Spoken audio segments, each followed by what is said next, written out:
Hey everyone, Sirturmund here again. And today, I'm going to bring back that series that I started about 2 weeks ago, and I want to now call it the Timeless Tuesdays series. And like you saw from that video 2 weeks ago where we revisited old decks, my idea is that every 2 weeks on Tuesdays, we'll go back to the past through my channel and revisit some of the old decks that maybe I only showcased once or twice and that you all might be interested in kind of seeing again and kind of seeing a fresh look at it. So just like we did last time, we're going to cover 4 decks today. And if you're interested in actually, recommending anything for the next time that we do this series in 2 weeks, make sure that you drop down a comment below and tell us what decks you want to see us kind of play again from any of our videos from 4 months ago or longer. But to start off with, we're going to go showcase Mono Viego Shurima. Now, obviously, Viego has had a lot of changes since we made this video about 8 months ago.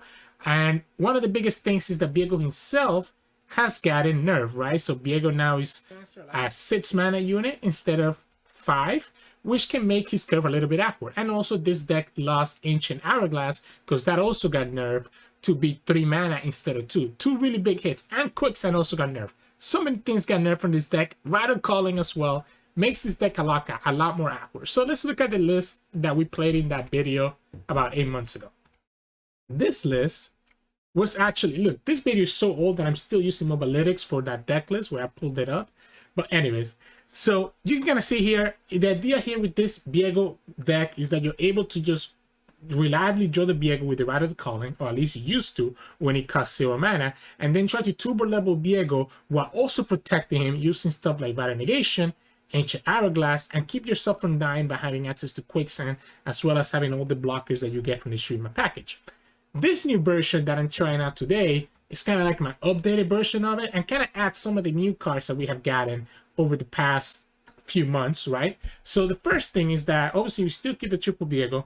I like to add the triple Darkening Bloodletters here because the Bloodletters can be really significant at allowing us to have bigger units and also create the Dark Control, which can later on also be used for Viego to glimpse or anything like that. It also gives us access to the Solani, which allows us to kind of self-kill a big unit. Let's say that you have like, heck, in certain situations, it might even be correct to like sacrifice your Hydra, for example, if it means leveling up your Viego, which the Solani lets you do exactly that.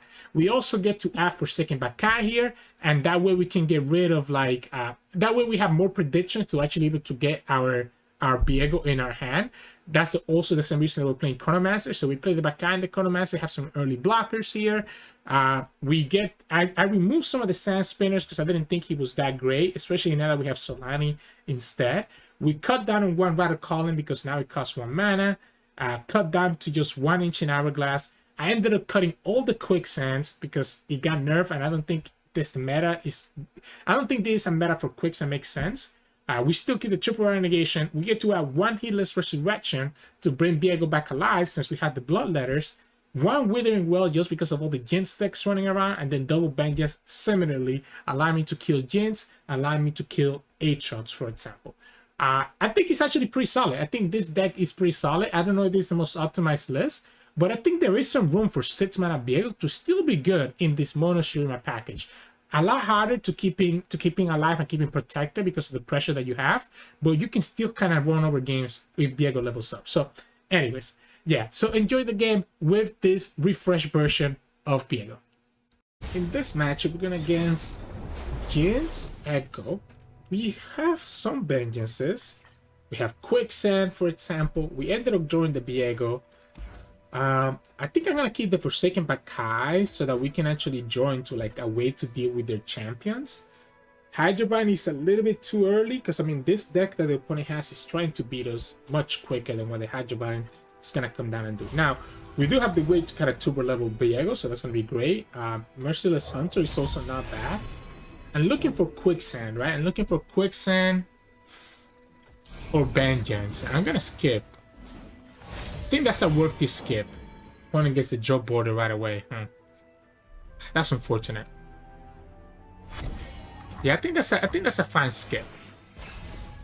We might be taking too much damage here, depending on what the opponent does. We can play the Merciless Hunter. Yeah, So the opponent's gonna play Chronomancer. We're just gonna block that Chronomancer, right? I don't think I want to take that 2 damage.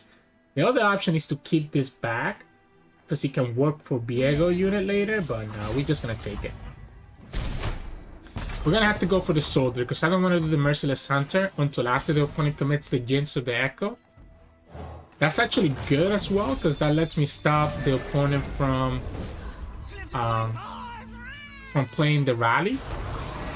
They're still 2 away from Echo. These are my streets. Don't know if I like them taking that. I mean, I like it, but I don't know if that's actually good for them. Okay, that's predict number 3. They didn't get the Headset Crystal, but does have 2 copies of this card. So whatever card that is, let's keep track of that, because they're also gonna have that in the top of their deck. So they have 2 copies of that. And it's Echo. It's the Echo. So we know they have a second Echo. They would not be able... I guess they could have access to... It's too easy for them to have access to another Prescience. Prescience? Yeah, there you go. Prescience, not Prescience. Prescience. We know they have another Echo in their hand. So killing the first Echo doesn't even really matter, to be honest. I think I'm going to try to turbo level Viego. By committing the Merciless Hunter. I'm gonna try to turbo level Viego by committing the Merciless Hunter. Second jump order. Ooh. Viego's already at 8 or 7, so it's also gonna be a pretty good. And we have the Rata Negation. We also have the Hydra Bind.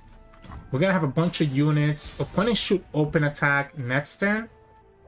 I'm gonna play the Merciless Hunter first. It's probably better to keep this for Jins. This empire. Oh, that's a problem. I could kill this Echo now, though. I could kill this Echo now, but then opponent has a second Echo, and then the open attack is going to be a really big deal. We can deny him the hit next turn with the Glimpse. I think I'm going to pass. The problem is that for us to play Viego, we're tapping out. This is my future. For us to play Viego, we're tapping out of the answer, right? So we're tapping out of the way to actually...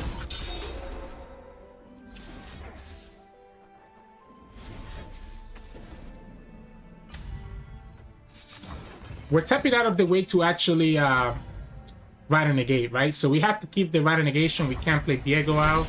We also lose most of our board now. I know their opponent has a second Echo. I just need to be able to Rata Negate their rally here. If they have a second rally or they have their own Rata Negation, then I lose the game. But we know they have at least 1 Echo in their hand. By doing the Glimpse, at least I force them to have to commit mana on something like this. Now it needs to be exactly double rally, which now we also know that they have it. Now we know they also have it on the top of their deck. So we know they have the rally on the top of their deck. They predicted it away? Wait, what? The possibilities are endless. I'm so confused now. I'm so confused. I think the Viego is good enough to kind of stabilize for us. I guess he has... We know he has the cold shot. We know he has the parallel convergence, right? So for him to do anything here, he needs to play... He won't be able to play the rocket out. So we know he has another Echo in his hand. We know he has another Echo in his hand, right? Which is 4 mana, so he can't level up the Jins unless he plays out the parallel convergence. I need to keep this Rata Negation. I need to keep this Rata Negation, and I'm gonna kill the Jins over killing the Echo. Wait, what the heck? Let me block. Thank you. Yeah, I'm gonna kill the Jins over killing the Echo. We have another Rata Negation here. We have blockers, so we have another Rata Negation. I know you still have that Echo. We are pretty weak though. So we can play Treasure Seeker. What is going on with my mouse and stuff? We can play Treasure Seeker. We can play Walking Sands. There's the Chrono Break again. I hate using my mana, but I don't think it's safe. We know the opponent has another Echo in their hand. Now, if the opponent draws exactly another one, then that's a problem. They have 2 more in their deck, so if they have another rally on top of this, then that is the problem. Because we know they have at least 2 more in their deck. They don't hit it. They don't hit it, so we can play Chronomancer. We know what the last card in their deck is. We can start playing the Hydrovines, to be honest. But I also kind of like the Battlefields because we already have a Hydrovine in our hand. We're sure to save Icathia. What happened? Oh, wait, they send the Echo back. They send the Echo back when they play Careful Prep. So they actually didn't have the second. I completely forgot about the fact that they could do that. What we can do here is that we can play Hydrovine.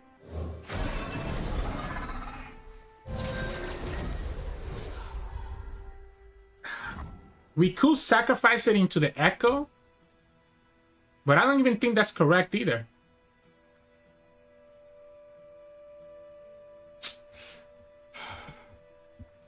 We should sacrifice into the Echo, actually.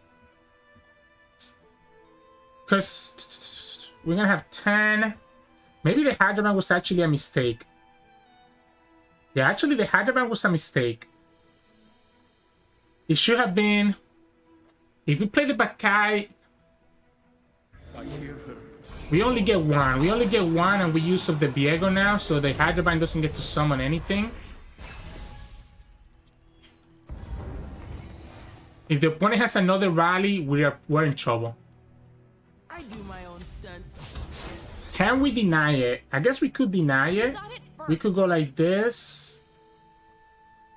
But then everything else is still staying alive. Yeah, so we can kind of deny their rally value.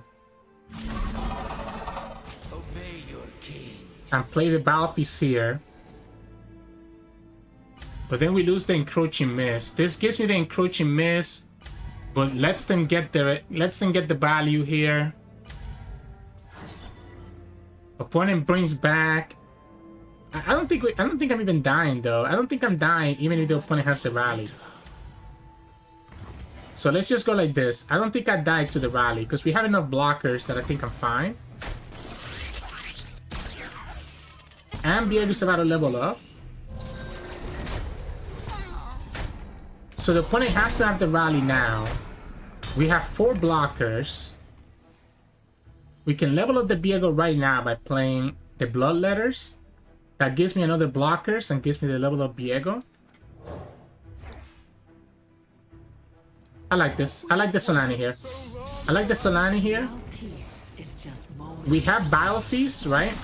So we have Battlefields to remove one of their units, and Solani becomes a good blocker into the Echo.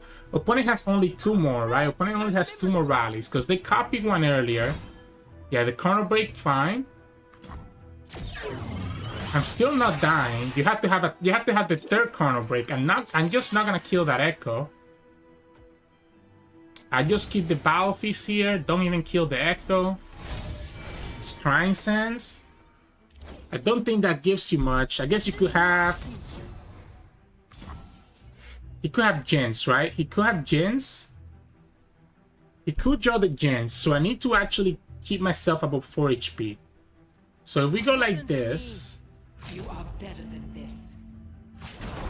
But then if the opponent has Absorber, I'm losing, right? I mean, if they had Absorber, they would have already used it. I'm not losing to the Gens here either, though. At least not yet. I'm not losing to the Gens just yet.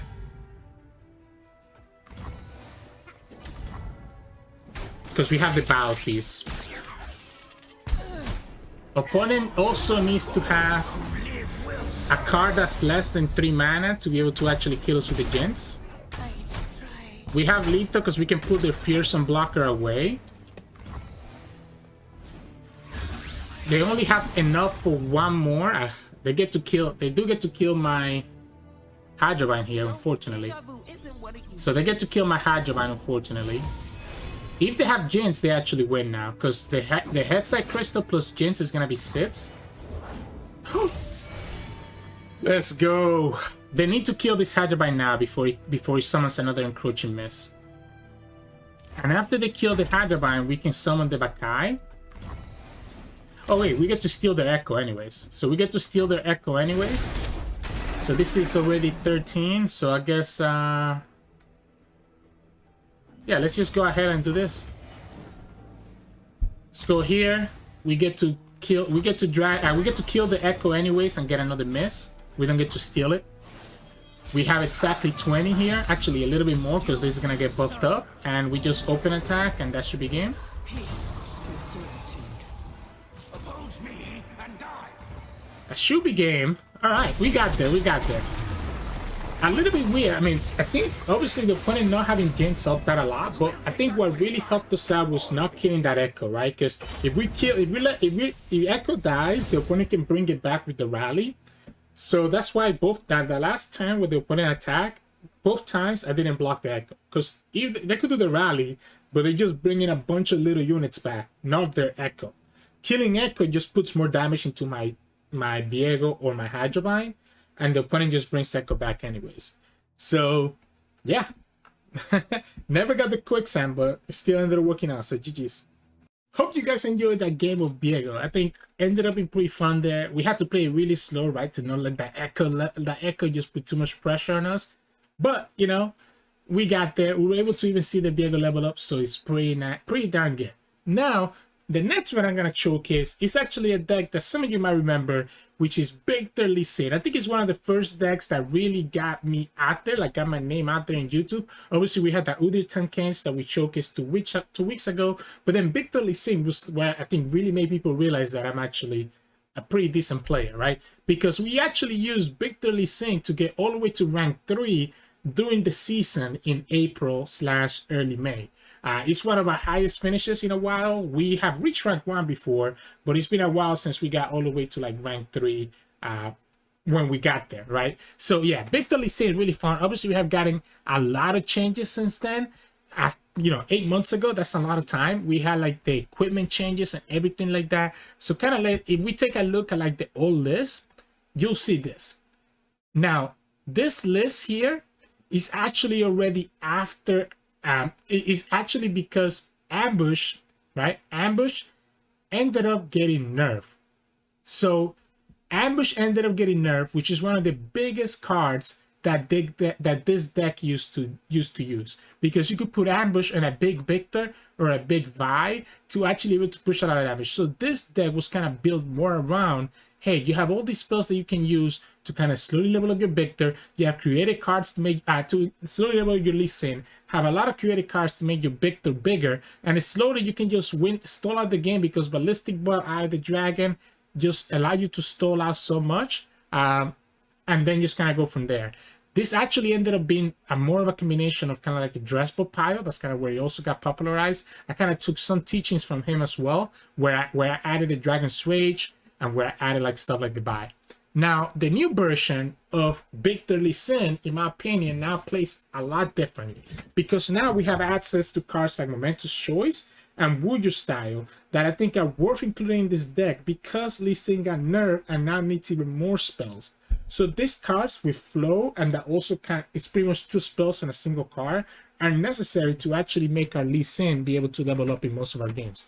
We also get to add some of the equipment cards like Hookmaster and Plutonian Castaway. We get to play 2 of each because I want to try 1 Darking Fan. But if you don't like the Darking Fan, you can play either 3 Hookmaster or 3 Castaway. Either way, these Weapon Masters, which weren't present before, allows us to be able to get access to like Overwhelm or Scout, which we can put on our Lee Sin, and now we actually have a good way of Lee Sin potentially getting Overwhelmed. Then we get to play the Stand Disciple, which is such a good card, allowing us to be more consistent with this deck.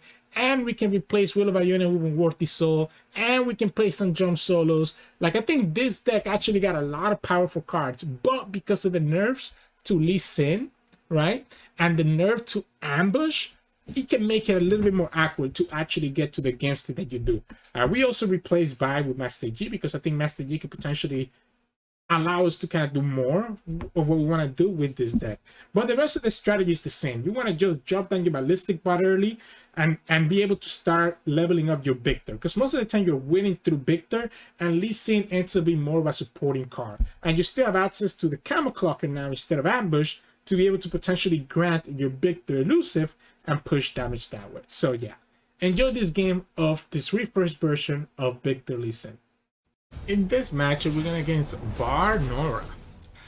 Oh, this is bad for us because they're gonna be able to swarm me, right? So they're gonna be able to swarm, and I don't know if I can survive the swarm. I like the disciple because I wanted to I kind of want to mulligan for the ballistic bot or the Eye of the Dragon. We didn't get either one, but at least the disciple lets me have some draw that could save us.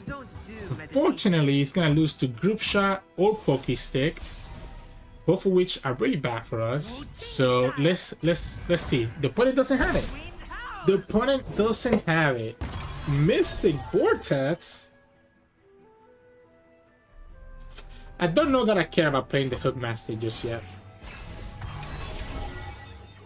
Yeah, I don't think I care about playing the Hookmaster just yet. Okay, well, now we can play it.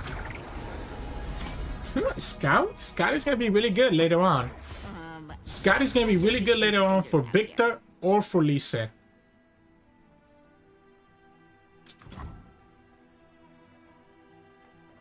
Question is, do I play the second disciple here? I think I do. I think I like playing this second disciple. I'm gonna go ahead and attack with the Hookmaster Scout. See what the opponent does first before we commit. That's a huge draw. Before we commit our Shurima win and our Viktor. So let's take the Scout attack here first. See what the opponent does with their mana, and then we play Viktor. We lose the Unworthy Soul here, so I think I'm okay with that. At least it was the Unworthy Soul and not the Jump Solo. That would have been a little bit more problematic. We're able to play Viktor. We also get to play the Shurima win. Fury? Oh, that's good for me. What if we actually don't play? What if we keep Momentous Choice so that we're able to have this in case that we need to use Momentous Choice? Like if the opponent has a group shot here, they don't have the group shot. Alright, cool. I'll take that. I play the Shurima win now. We'll have access to Jump Solo next turn. We can play the Scout on this guy. We have Deny now. That's not bad. Okay, opponent's gonna start getting their chimes. Oh, what a high roll! What a roll for them, huh? That's a good roll for them. It lets them actually... Yeah, it will let them... It will stop us from actually being able to play our other stuff. And we're still losing... I guess we're not losing to a Pokey Stick. This is gonna go up higher because of the Fury. We can still play Deep Meditation at least, which is not bad. But I think I'd rather just play the Scout on the Viktor. Or we can wait.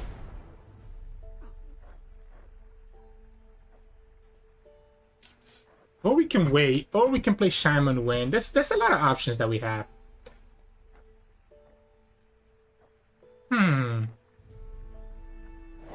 Let's play the Rake. Let's play the Rake here. Opponent hasn't shown us that they have like Pokey Stick or anything similar. So if I get something interesting here, this could be like game winning. If I get like Challenger, okay, Quick Attack. Quick Attack is also good. We have Deny, so this is gonna be something that the opponent's gonna be forced to block because this is pushing a lot of damage. Yeah, so they're forced to block this, which is triggering our Fury. Opponent has the Minimorph. Alright, so they got the Minimorph. But what are you gonna do? If you block with the bar, we Momentous Choice and kill your bar. I guess the problem with Momentous Choice... I guess we can then put the Rake on the Disciple, forcing the opponent to actually block. Yeah, I'm absolutely down to kill that bar. Now we just need Lee Sin, right? Now we just need Lee Sin so that we're fine. Yeah, so I'm gonna go like this. I'm gonna go like this. Hey, over here! If you don't want to block with the Nora, that's okay. We need Lee Sin. Lee Sin is already an 8 out of 10. Viktor will also be nice because Viktor will be leveled up. I think I'm gonna... I guess let's jump solo first. Let's jump solo first. Unfortunately, we ended up getting some pretty bad hits from jump solo. We have to play a card before we play Demeditation. We can play the Tailstones and kill the Nora. I was gonna say Yumi. We lose 2 cards here. That's not ours. Yeah, we lose 2 cards here. Because I have exactly 10 cards in my hand. Opponent got a second Nora, and I think I'm fine with that. Opponent is helping us out though by making us draw. The other dragon probably not useful anymore. We go here and we can still go deep meditation.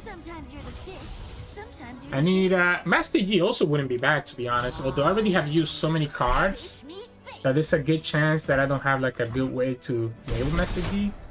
These equipments are also a little bit awkward. Alright, come on, come on.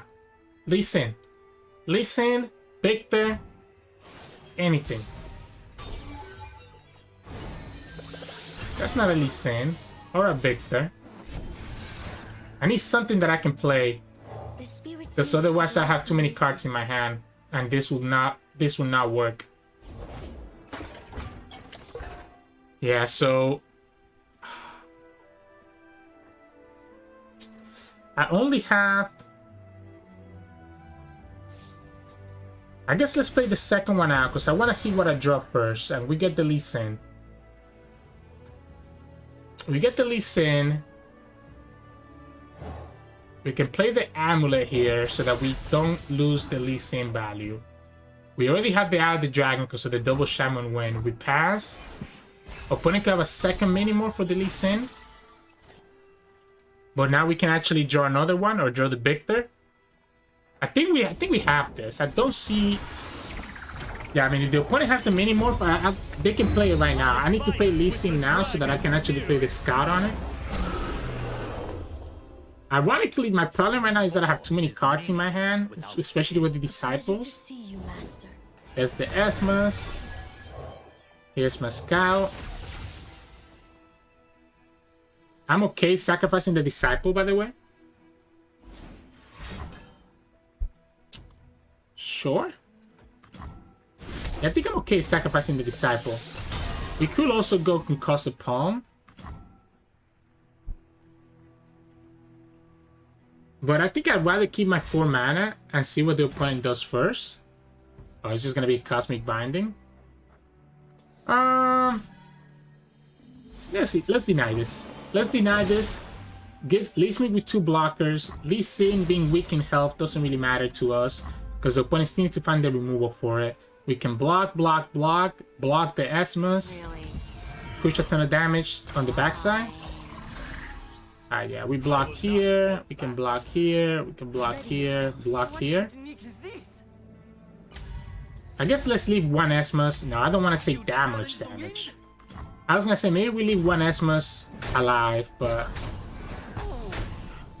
it's a question mark. It's a question mark, right? We can Time Trick to trigger the Lee Sin. We have another deny. Unworthy Soul is not bad, but I think I'm just gonna go for Master Yi instead. Give myself a second alternate win condition in case that we lose Lee Sin. A second Minimorph is the problem here. This is gonna deal 10 total. Even if it's a Minimorph, we still kick the Esmus away. Cosmic Binding. So they decided to stun, so we just deny. I want to keep my Eye of the Dragon alive. And I also don't want this to get stunned. I guess opponent could have another Cosmic Binding. They do. Okay, so we have a second Eye of the Dragon, so that's okay, right? We just play out the second Eye of the Dragon. We have access to Camouflager for the elusive. Opponent still loses the Esmus. They only have 1 portal. We still get the Eye of the Dragon here. Unfortunately, it means that we don't get to play out our Master Yi, but that's okay. I want to keep my mana this time around because I think I'm going to need to play Demeditation and everything else out.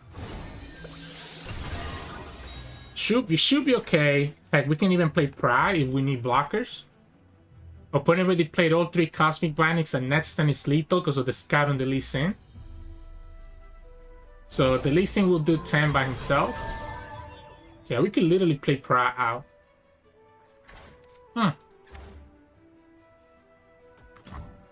Let's pass first. Cup of tea? Fine by me. Let's play Pra. I know I'm winning next turn, right? And we're gonna have an elusive here as well. Opponent now cannot attack anymore. Okay, I mean, it's nice in theory. I guess we could die to the shrooms, and now it's gonna be awkward for us to use the demeditation. But we also have the Spirit's Refuge that we can use next turn to draw. It's nice in theory, but the opponent's still not able to attack here. Off we go. I guess they can. They attack for 1 and also get to heal 1. That way they keep themselves from dying to the Lee Sin. I guess that's fair. The problem is that now you're losing to the elusive, right? Even if you're not losing to the Lee Sin. Cannot draw because of the shrooms. We have 15 cards and we have 15 shrooms. I think we just go Spirit's Refuge. Yeah, there's 2 of them. Go down to 4. Opponent gets a lot of value here. This lets me heal because of the strike. So it lets me heal twice because of the strike. He counts for 2. So all of a sudden I'm already at 14. And then we have the elusive here to commit the lethal. And that should be game. Let's not waste time. Yeah, we just go like this. We're all the way to 20 HP as well. I guess I should actually play the Camel Clocker on the Eye of the Dragon, in case the opponent had a way to deal with my elusive. But I don't think I'm ever losing that game anyways, now that we were at 20 HP after that strike. So, GG's. Hey, welcome back everybody. Hope you enjoyed that game of Viktor Lee Sin. You're gonna see the pressure that Viktor can put in, that have to have minimal far away, and then the Lee Sin can do to your finish of the game, even if it doesn't have overwhelm or like a big hand buff to actually make him powerful. The next deck I want to showcase, kind of refresh a little bit, is Bar Ahri. Now, Bar Ahri actually is one of our most successful videos with 7.4k views, and it was also a deck that I used to reach Masters back 6 months ago in that season. The deck is actually very solid. So back then, the idea is that obviously it was before the bar nerf, so you used to get chimes all the way from the start of the game. So the idea is that you're able to put the chimes on your elusives, right, and be able to push a lot of damage that way because your elusives become stronger. Especially if you hit the chime on the Ahri, then Ahri can take over the game. Now you might be thinking, why are we playing all this recall package if we want to buff up our elusives? Well, we don't care about recalling our, the idea is that we want to recall stuff like Esmus and Bird, which means that we get to guarantee those chimes being on the top of our deck over and over again. That allows us to start buffing up our elusives over and over again, and eventually have Bard that gets to be leveled up and just gets to push a ton of damage and buffs everything up even more. Obviously, the Tailstones also took a huge nerf because we no longer have access to another homecoming here. But, you know, it happens. It happens. This version of the deck was very aggressive. You can even see that I was really scared of dying to stuff like Biofeast and Pokestick. That's why I played Triple Nullify. The version that I updated that I'm playing today is a little bit different. It's kind of the same. You still have this general idea of like the super aggressive, right? We replaced the Mourn with the Disciple. We still play one more, but the Disciple's a little bit better. It even helps us draw, which helps in our game plan. We had to actually add one Saint and Thousand Tails here because I feel like I want the additional draw, and this is also such a nice way to be able to level up our bar. I am cutting on Nullify because although Biofeast is still an issue, and so is Pokestick, I don't feel like it's as worth it anymore to go for all these Nullifies. I think you can just slowly play it out so that you can actually keep units alive. The spells are almost all the same, obviously not Tailstones, but then we also get to add this little card here called Kinku's Call, which actually allows you to summon a Keeper of the Mats either this turn or next turn, while also letting you draw. So you can use this to set up for a very big lethal open attack on your following attack turn, or just, you know, in your current turn, you summon one that gets to buff everything up. So still pretty good. It still does the same thing that it used to do, where it's just very aggressive with the elusives. So yeah, I mean, give this a shot and see how it is. It's gonna be a little bit slower again because of the bar, so you probably want to mulligan really hard for Asmus and Bird, but I still think it has a lot of potential to be really solid. So yeah, enjoy the games. In this matchup, we're gonna against Swain Twisted Fate. Ooh, the problem with this is how much removal they have, right? It's a lot. The Noble Fight is not bad against Make It Rain. We already have the recall. Because I don't know if I even want to play this Dancing Droplet. I think I should have found Mulligan better for the Shine units, but I mean, I guess now we have the Conspirator, so that helps our decision, and we still ended up drawing Anesmus anyways.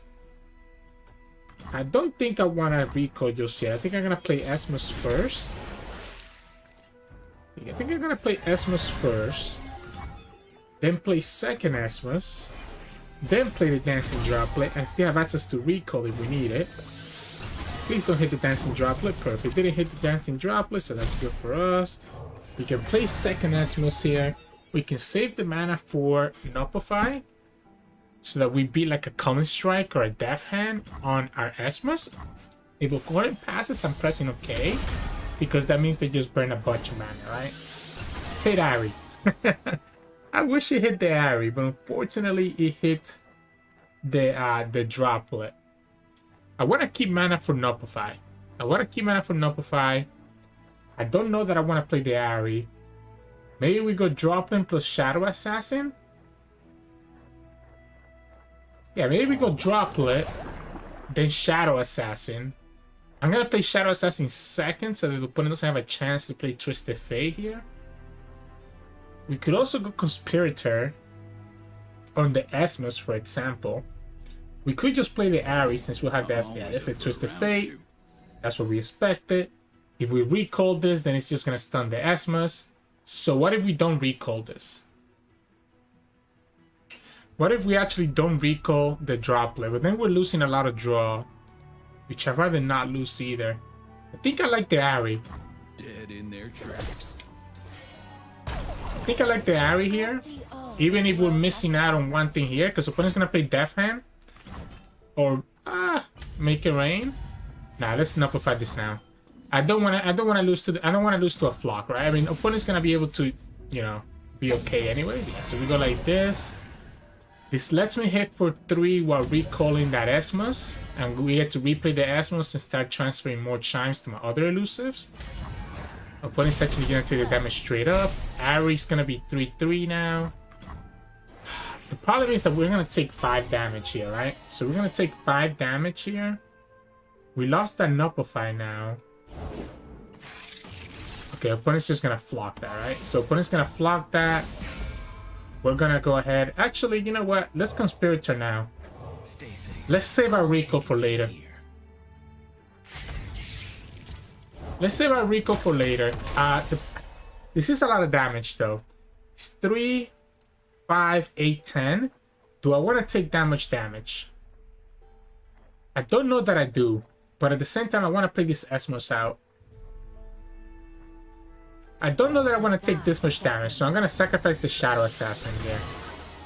I'm going to let the Shadow Assassin die to the Sentry. And just take 7.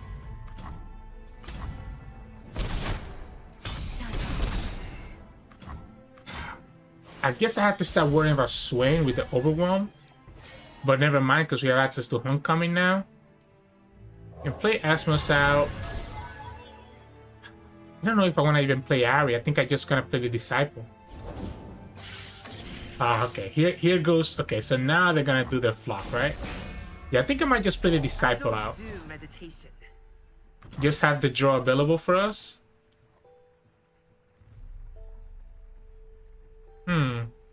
Yeah, so we just go like this. We're hitting for 5. Opponent can flock this if they want to. Brutal Skirmish? What? That's a thing? I don't think I played the recall. I think we just take it. Opponent's gonna end round right here. I'm gonna play the Shaman win. They have to have a flock here, right? They actually don't have the flock. Huh. That's a huge draw. That's a huge draw, by the way. We can play Ahri here. Oh, that's... I mean, yeah, now we can just play Bar instead. So we can play the Bar, we can play the Ahri, then go sign in. Bar is going to be leveled up, and all my losers are going to be really big. We're taking... What if we block with Bar? I don't care about the Bar level, alright? If the opponent plays their flock here, I think that's fine with me. I think we play Ahri, and then we play Seinen. Opponent has to play an action to be able to actually play the Swain. Which means that here we're just pushing lethal damage. Bar levels up. Everything is +1/+1. We also get a bunch of draw. We still have enough mana for Homecoming if we need to. Is that enough to stop us? That is enough to stop us. I did forget. I will say I did forget about Riptide Rats and the fact that the Leviathan could do this. So I need blockers then, right? So what I'm looking for here is going to be blockers. Yes, I'm looking for blockers here then. Because I need to be able to survive next turn. Which means that we probably cannot actually play the Morn out. It just sucks that they hit all my elusives perfectly, huh? They hit all my elusives perfectly. I mean, they are going to have to block. They're going to have to block. This is 2. This is 4. I mean, it's not going to be enough. We play the Morn. I can force him to block. Block. Care that the hunt is not consumed. I can force him to block, I guess. The others seem to wish it so. I can force him to block like this. I guess that's not true because they can just block with the Riptide Rats. They could just block with the Riptide Rats. If they block with the Riptide Rats, we can Homecoming the Leviathan. But then that taps me out of mana and leaves me with no units on the field to actually be able to block. So let's go like this. Let's go like this for now. We're gonna need to be able to. We're gonna need to be able to bounce that Swain. Yeah, that was a big deal. That Riptide Rats was a big deal that I completely forgot about. We can bring Seinen back into our hand. Swain is not a problem because of the Homecoming. Empire above all. It's not a problem, but it actually is a problem at the same time. By my hand. Because we're gonna have to go Shadow Assassin first. We're gonna have to have a way to bounce back that Swain. We have Deny as a backup as well, so it should be okay. That's 4 damage here. We get to kill that. We get to go here. Again, the hunter approaches.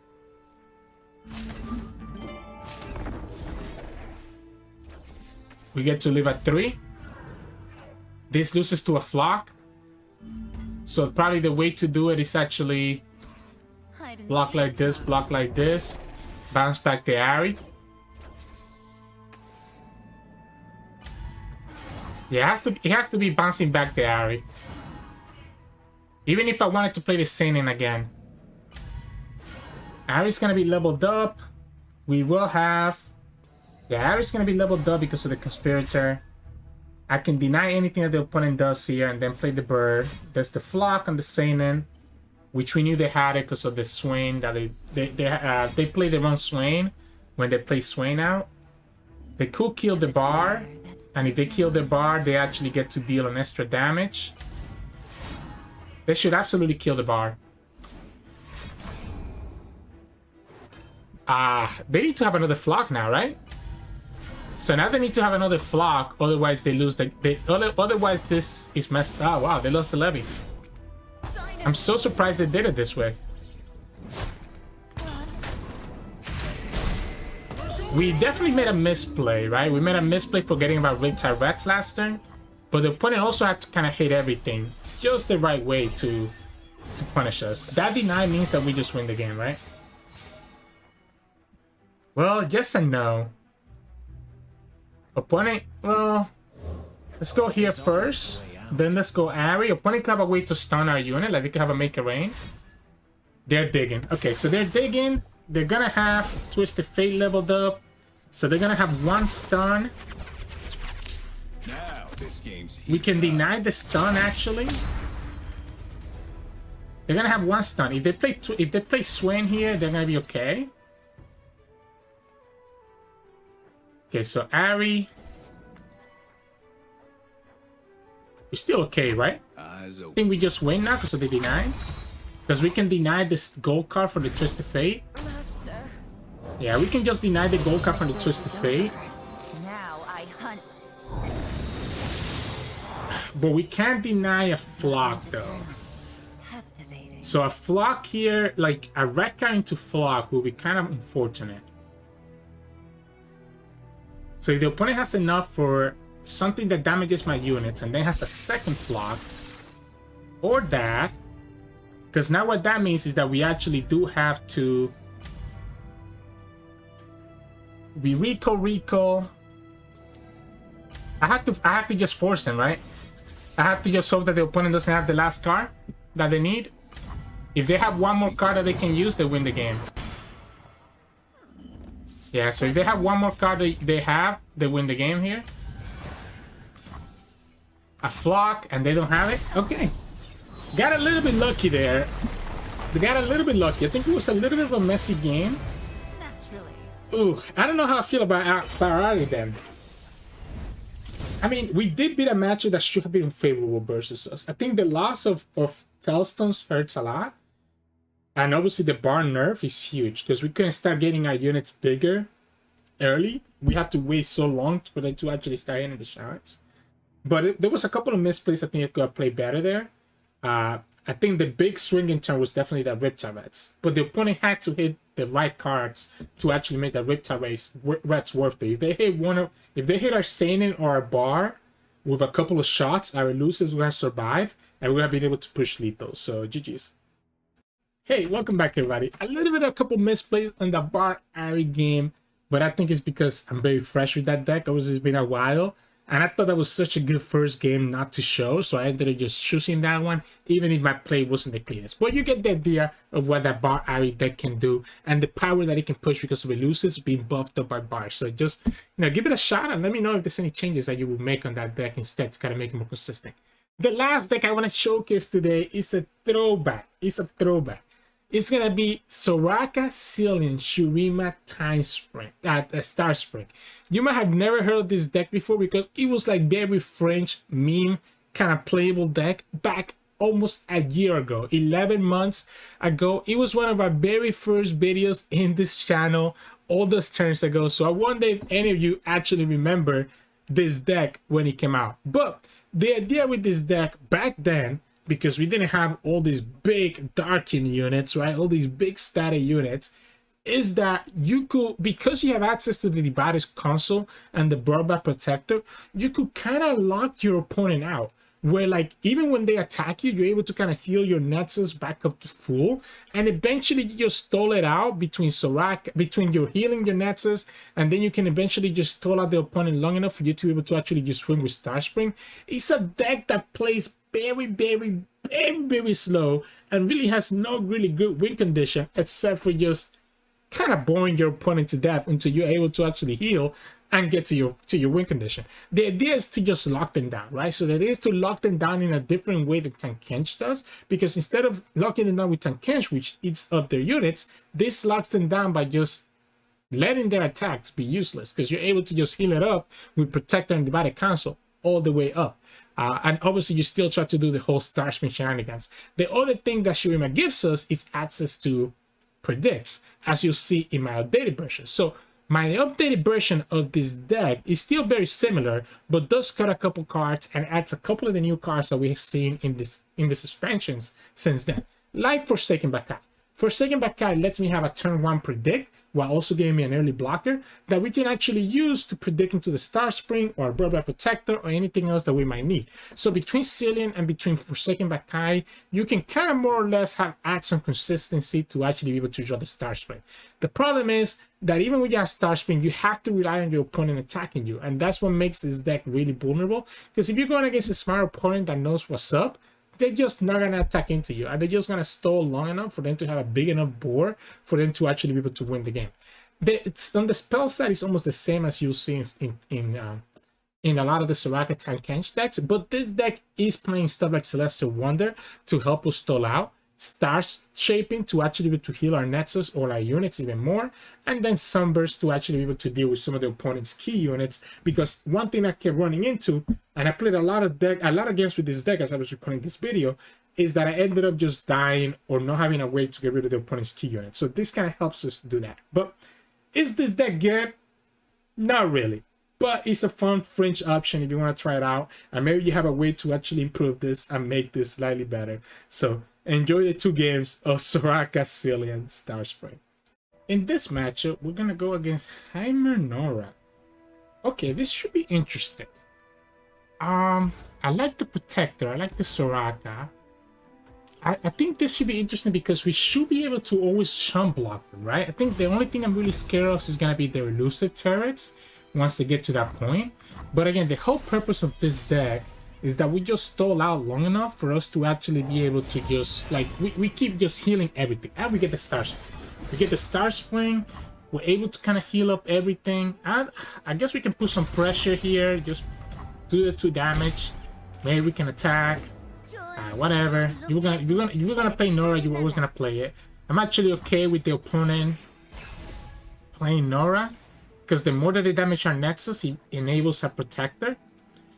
And the idea with this deck is that you're able to stall out kind of like forever, because you're able to just heal your Nexus to full. And we have exactly what we need to actually be able to heal our Nexus all the way to full. All the way to full HP. Now, we also have the Star Shaping, we also have Astral Protection. We're going to have Soraka leveled up. Not that, I mean, it's not going to be that difficult to level her up. I guess we just need to be able to actually keep our Protectors alive. And I don't know if we can actually do that right now. Stellacorn is fine. It's actually better than anything that the opponent could have gotten. We probably need to play Soraka over the second Protector, because I don't know that I can keep 2 Protectors alive. But if I have Soraka, I definitely can. We play Soraka. We also have to... We literally have everything that we need, right? So we literally have everything that we need here. Let's just block it here. What if we play the second Protector now, though? Since the opponent decided to graciously damage our Nexus, I think I'm okay playing the second Protector. Portapalooza. Alright, that means I can actually play out... That means I can play out the Forsaken Bakai, knowing that I don't have anything to worry about here. Guiding Touch is probably better in my opinion. Gives me a cheap way to heal my Protector if I need to. And here we go, right? Now we start going all the way to full health because of the Protectors. We get to play Soraka here. Opponent doesn't even have space for all this stuff. And we have blockers for days, and we can actually play the Divided Console later on. I'm concerned about Minimorph. Yeah, so I'm concerned about the Minimorph, unfortunately, because it does mean that we will not be able to actually... What if we just go like this? I guess okay, so this is gonna be 6. Yeah, what if we just go like this? What if we just go here for now? This is still gonna go up to 7. This is gonna be all healed up, and we still have enough that we're gonna heal up the whole game, right? We just need to get a second Soraka. We just need to get a second Soraka here. Opponent's even helping us out by attacking even more. I don't think I agree with this, opponent. I don't know that I agree with this attack. Like, you're helping us out here. I don't care how many portals you have in your deck if you're just gonna be losing every single turn. I guess the shrooms are gonna be annoying, right? The shrooms are gonna be annoying. We still nowhere close to like being anywhere close to lethal. We get to heal up here. I guess might as well play the Divided Console because I have nothing else to do with my mana. I think opponent's just locked down. I'll protect you. I think opponent's literally just locked down. Protect you. Double Celestial Wonder, Star Shaping. The only downside is that we don't have... I guess opponent could start getting some crazy units from the leveled up Nora. Like, the big downside here is that we don't have Soraka, right? So we don't have Soraka. We do have Double Celestial Wonder. Yeah, see, so opponent's starting to get some pretty good units. The Mechanized Mimic is good because it gives him Elusive and Spell Shield.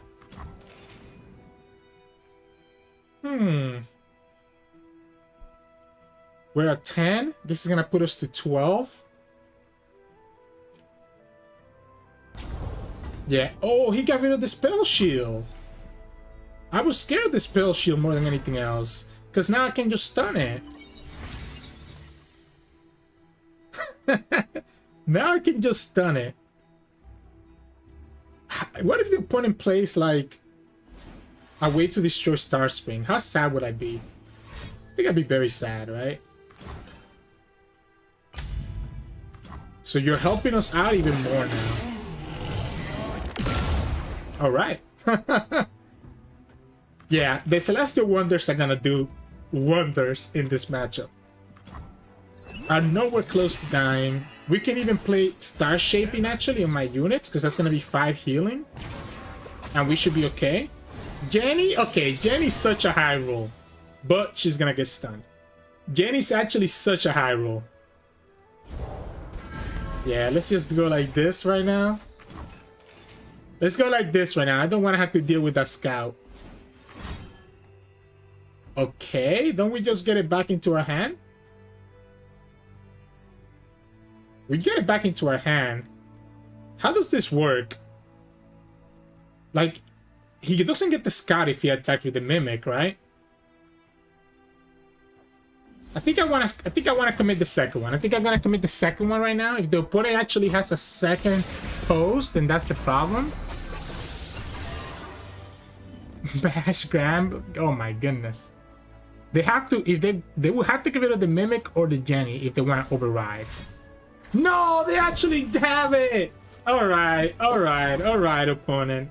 They actually have it. We never drew our spell shield.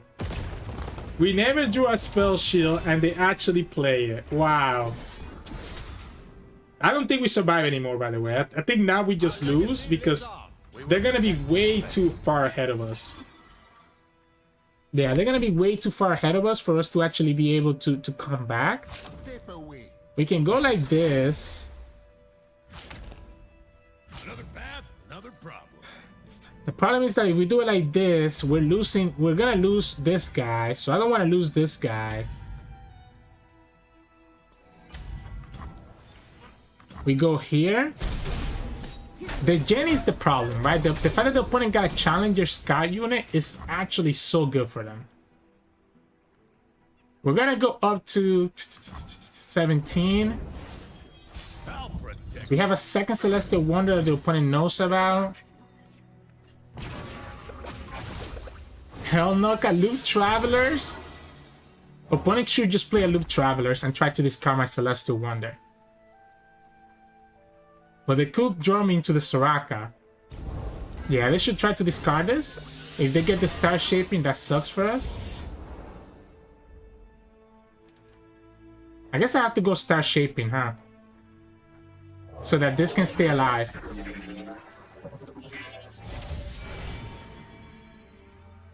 I like the Guiding Touch. I like the Guiding Touch. It's a draw and a heal. Right? So we heal here.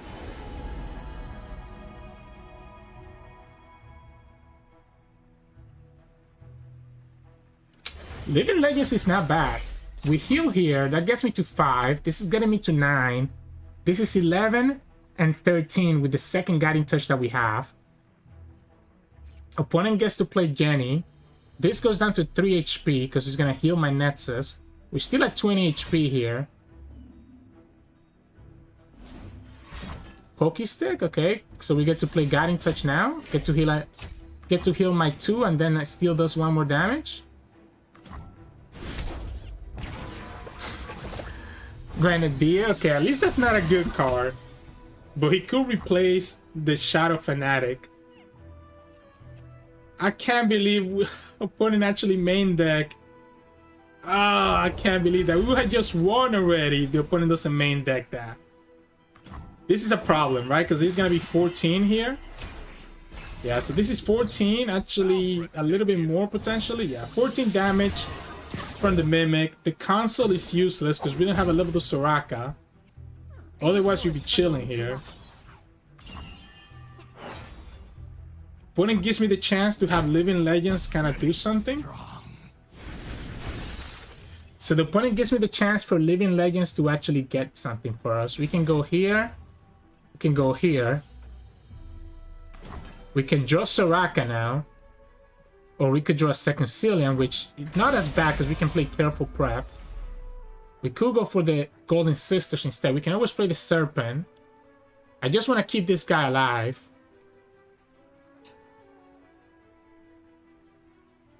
Oh man.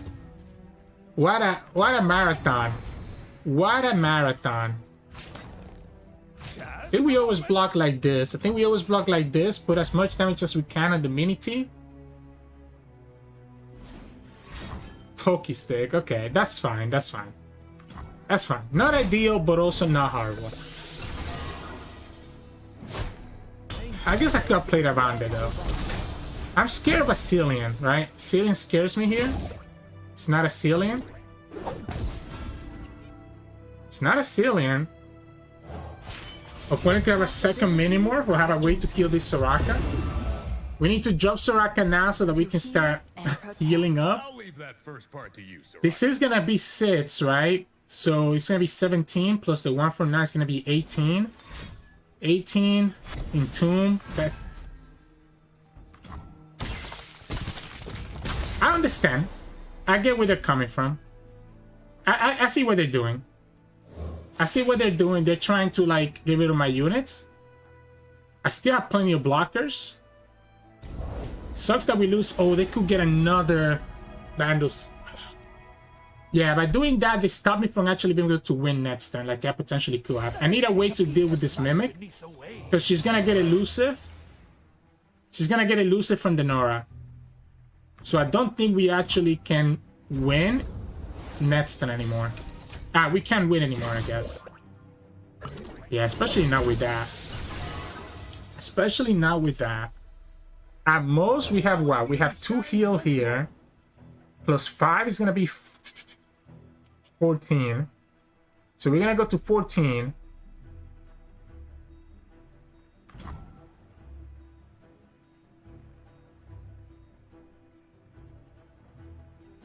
I gotta do it now in case the opponent decides not to open. We can play the Immortal Fire. Yeah, if the opponent decides not to open, we're okay. Like, if they don't open here, they're in trouble. This doesn't get to heal. I need Hush. I need Hush. We have Hush in the deck. No, I think we cut it, actually, when we made the changes, huh? Ooh, I guess the problem here, though... So that's one problem here. This is 15. This is 15. If he plays that, it's going to be 16. So that's enough to win anyways. So we have to just hope that we get something. This gives me double draw. We lose a blocker here. We get the Wish. Opponent can just pull the elusive. So picking the elusive ended up not mattering. We got to go for the draw. And we just lose because we don't have any enough blockers for the elusive. Ah, it was close. It was close. It was very close, but honestly, the opponent having that like I knew they play Concologist, right? So I knew I had to play around the Concologist, getting the Vandal City Tailstones, but I did not expect them to actually main that back. That seems really odd to me, but GG's. In this matchup, we're gonna against GP Sejuani. We might be able to lock them down here. We have the Star Spring. We have the Burbat Protector. Guiding Touch is not bad either. Yeah, Guiding Touch is not bad either. Because it gives me the draw and lets me keep my Protector alive. This is amazing, actually. Because we can now play Shell Shocker. Ah, sorry, we can play Shepherd. No, Shell Shocker. We can play the Shepherd. And the opponent's going to pass. So the opponent's going to pass. Because they're scared of attacking into that, into the turn 2 Star Spring. which tells me that the opponent party doesn't have... Like you. They must have not had a parley. Maybe they have a Make It Rain, but they didn't have a parley. Sure. If they don't do anything here, I'm chilling. We just do nothing. Sucks that you're stealing our cards, but I don't think there's anything in our deck that's that's useful to you compared to being useful to us. Protector. Now we can start stalling, right? So now we can start stalling. The scary part is that we don't have an Astral Protection, and the opponent will have access to Sejuani soon enough. All this damage sucks, but it's not impossible to deal with. I'll protect you. Yeah, like all the damage sucks, but it's not impossible to deal with. I say that, and the opponent gets a freaking Spirits Unleash, right? So the Spirits Unleash does make things a little bit awkward. We could go Soraka. So we can go Soraka here, give me a good blocker into the Mirai Warden. Well, it's a long We story. block like this. No further. We block here. We could just take all this damage like this and then just go Star Shaping.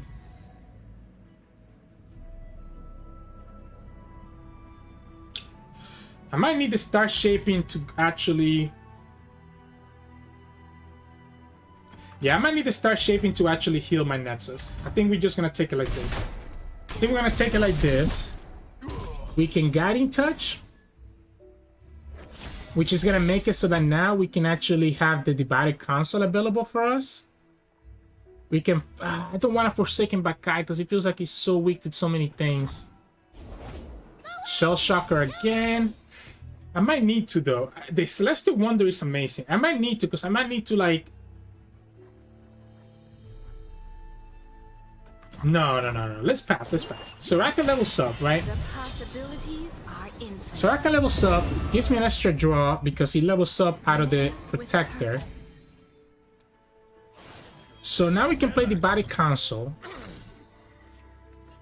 Giving me even more heal. We have Starship and we have Celestial Wonder.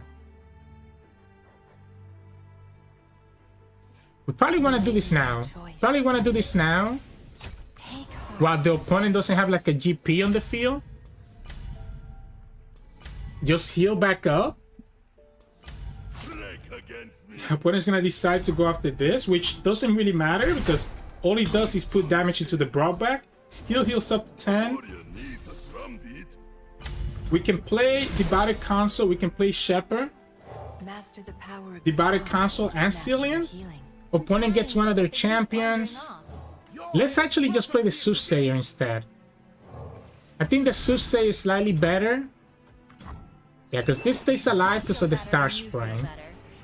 We have the Celestial Wonder. We still at 10. We go to 11 because this heals me too. Sejuani doesn't matter to me. But I will not. Opponent even went after the wrong unit. So now we can just go. I think we got this. I think we actually got this. We can go here. Can go here. Here. And we just stun. So we can stun this, right? So now we just stun this and we win the game because we can start shaping or we can just obviously open attack with the Soraka. Alright, we got there. We got there. Jeez, man, like this deck is so bad. Unfortunately, I do think this deck is too bad. We have no sort of pressure and opponents have all the pressure on us. So GG's. Hey, welcome back everybody. Hope you enjoyed that game of Star Spring. 1 loss and 1 win. That loss was so sad. That was so tragic because I didn't draw my Soothsayer, first of all, to actually be able to protect our Star Spring. And then the opponent was actually main decking the Bandit City Telstas. Like, who does that? Kali Bar is not even that meta anymore. So, whatever. Whatever, opponent. You got it. You got it. This deck is not good. It took me a while to get that 1 win that you saw there against GP Sejuani, but you see the idea is that you're able to just lock them down. I think this deck just doesn't have enough pressure. It's too easy these days to get run over by almost everything that's out there in the game, from Aatrox to like Bane to like, there's too many decks that can just run us over, and we don't have enough body to actually stop them, because now the decks have become more powerful and more easy to just pack a big punch. It's the same problem that regular Soraka Temp Kench has as well, that the decks these days are just packing too much of a punch. But that's it for this edition of Timeless Tuesdays. We got four decks that we showcased all the way in the past, and they got a little bit of a refresh this time around. Like I said in the beginning of the video, if there's any deck that you want us to try out again that you saw us play months ago, leave it in the comments, and maybe we try it out for the next edition of Timeless Tuesdays, 2 Tuesdays from now, bi-weekly. But that's enough from me. If you liked today's video, make sure to like it below and subscribe to us. We post a lot of videos every single day. You can also find us on Twitch at Sirturmund. We stream every now and then. And you can also find us on Discord and Twitter. The links to those are both in the description below. Thanks so much for watching, and I'll see you all again tomorrow.